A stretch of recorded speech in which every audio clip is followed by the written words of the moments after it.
नवरात्रे में नीम के पेड़ के नीचे सारी विद्याएं, आद्य शक्तियां, सारी देवी उस नीम के पेड़ के नीचे विराजमान रहती हैं। उस कलश में एक बेलपत्र डालकर रात भर रखकर उस जल को पूरे घर में घुमाकर उस नीम के पेड़ के नीचे समर्पित कर दीजिए महाराज। घर में भय लगना बंद हो जाएगा, कोई बड़ी बीमारी आपको घेरेगी नहीं और उस बीमारी से, उस रोग से आप मुक्त रहेंगे।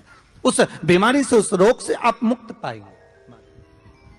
वो बीमारी आप, जिनके घर में ज्यादा रोग हो, बीमारी हो, ज्यादा तकलीफें आ रही हो, कष्ट बढ़ रहा हो, बीमारियां बढ़ रही हो, या भय लग रहा हो, डर लग रहा हो, हृदय चित्त में कहीं ना कहीं आपको भय का भान हो रहा हो, तो एक लोटा पानी एक कलश में जल भर कर रख लीजिए और रात भर उसको रखे रहने दो। नवरात्र चल रहा है, उस कलश को रात भर रखकर सुबह सुबह उस कलश में एक बेलपत्र डालकर उस जल को नीम के पेड़ के नीचे, जहां चैत्री नवरात्रे में नीम के पेड़ के नीचे सारी विद्याएं, आद्य शक्तियां, सारी देवी उस नीम के पेड़ के नीचे विराजमान रहती हैं। उस कलश में एक बेलपत्र डालकर रात भर रखकर उस जल को पूरे घर में घुमाकर उस नीम के पेड़ के नीचे समर्पित कर दीजिए महाराज। घर में भय लगना बंद हो जाएगा, कोई बड़ी बीमारी आपको घेरेगी नहीं और उस बीमारी से, उस रोग से आप मुक्त रहेंगे।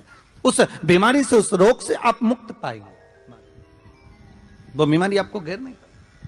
कलश का महारानी जगदम्बा जगतधात्री दुर्गा भवानी अब की बार माताजी घोड़े पर आई है। तो घोड़े पर जो देवी जी आती है वो समृद्धि को देने वाली आती है, लक्ष्मी की वृद्धि करने वाली आती है। जैसी घोड़े की रफ्तार होती है उस रफ्तार से लक्ष्मी घर में आती है। तो ये मत सोचना कि कोरोना महामारी ने हमको नीचे गिरा दिया या कोरोना महामारी ने रोक दिया, कमाई के स्रोत रोक दिया, धन रोक दिया। चिंता मत करना, मेरी माँ जगत जननी दुर्गा भवानी अब की बार घोड़े पर आई है। साल भर में इतना धन दे देगी कि आपने पीछे के 4 साल में नहीं कमाया होगा, इतनी मेरी मां भंडार भर देगी। उस कलश पर आम के पल्लव शिव का वर है। किसका वर है ये? शंकर का। 11 आम के जो पत्ते जिस डाली में लगे होते हैं, वो डाली कोमल सी डाली, 11 टुकड़े महाराज एक कच्चे सूत से लपेटकर 11 बार उसका भाग, जब उसको लपेट लोगे इस तरह से इकट्ठा करके, आगे का जो भाग है 11 बार कच्चा सूत लपेटने के बाद जो भाग पीछे का आगे का कोई भी हो, उसको शहद में डुबाकर शिव जी को समर्पित कर दो। किस जगह पर रखना है? अशोक सुंदरी वाली जगह। अशोक सुंदरी की जगह जानते हो आप लोग, पहले भी आपको बताया है, आज फिर आपको वर्णन कर दें। जैसे ये गोल जलाधारी है, ये शिवलिंग रखा है, ये 2 जहां से पानी बह रहा है बाबा के चरणारविंद, राइट में श्री गणेश जी का स्थान, लेफ्ट में कार्तिकेय का स्थान, बीच में अशोक सुंदरी की जगह। शंकर भगवान की 6 लड़कियां हैं।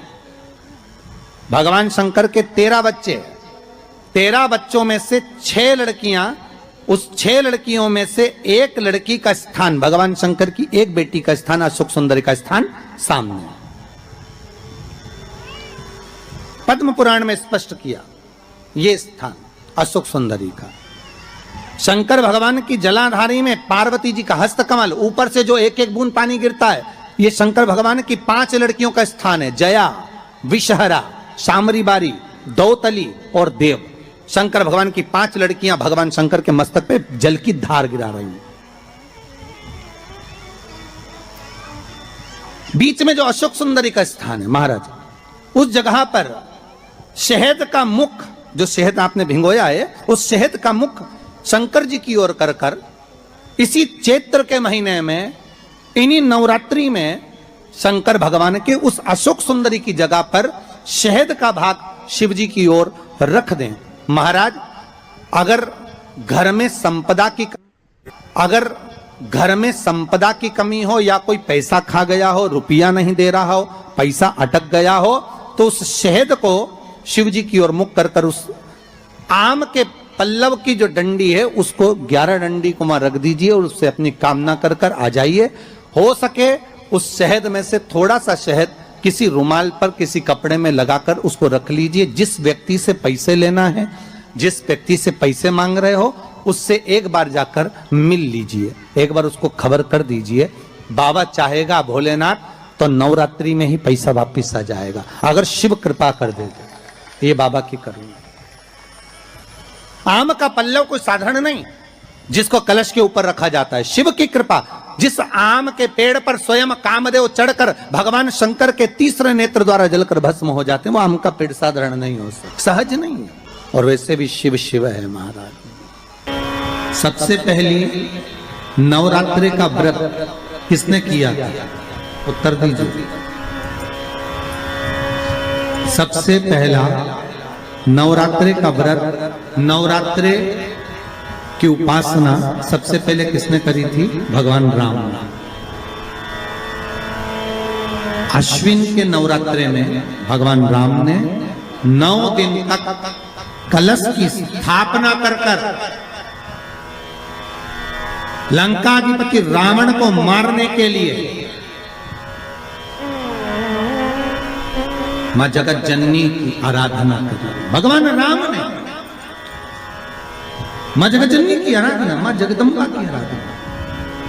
और कहते हैं मेरे राम ने प्रतिदिन मां आद्यशक्ति को निमंत्रण दिया और मां जगत जननी से विनती निवेदन कर कर कहा कि आपको प्रतिदिन आना पड़ेगा। इसलिए देवी भागवत में लिखा है कि नवरात्रि में एक दिन, जैसे प्रतिपदा है, पहला दिन है तो एक कन्या का पूजन करो, द्वितीया है तो 2 कन्या का पूजन करो, तृतीया है तो 3 कन्या का पूजन करो, चतुर्थी है तो 4 कन्या का पूजन करो, पंचमी है 5 कन्या का पूजन करो, छठ है 6 कन्या का पूजन करो, सप्तमी है 7 कन्या का पूजन करो, अष्टमी है 8 कन्या का पूजन करो, नवमी है, जम के बोलो, 9 कन्याओं का पूजन करो।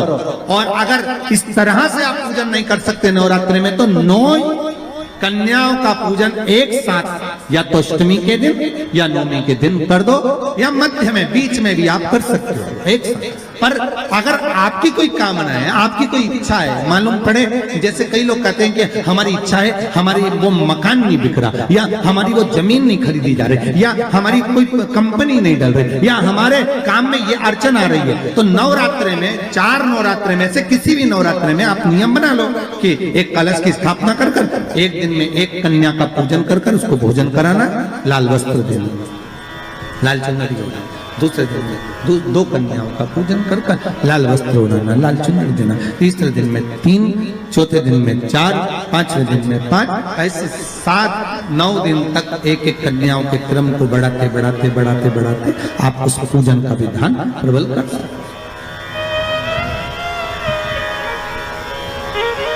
आज किसी का फोन था सुबह, तो कोई कह रहे थे कि हमें गुरुजी से बात कराओ, तो समीर जी ने बताया कि फोन आया था और वो बोल रहे थे कि हमें नवरात्रि में अगर मान लो कोई साधना करना हो तो कौन सी साधना करना चाहिए, हम किसकी आराधना करें, हम 9 दिन तक किसकी साधना करें। तो अगर बन सके तो देवी भागवत में सबसे सुंदर साधना यही है कि हम एक दिन में एक कन्या के चरण धोकर पूजन कर कर उस कन्या को भोजन कराकर उसका स्मरण करें।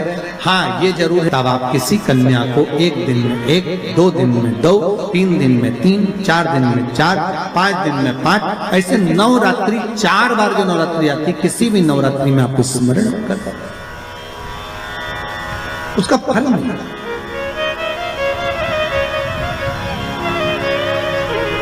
उसका फल होगा।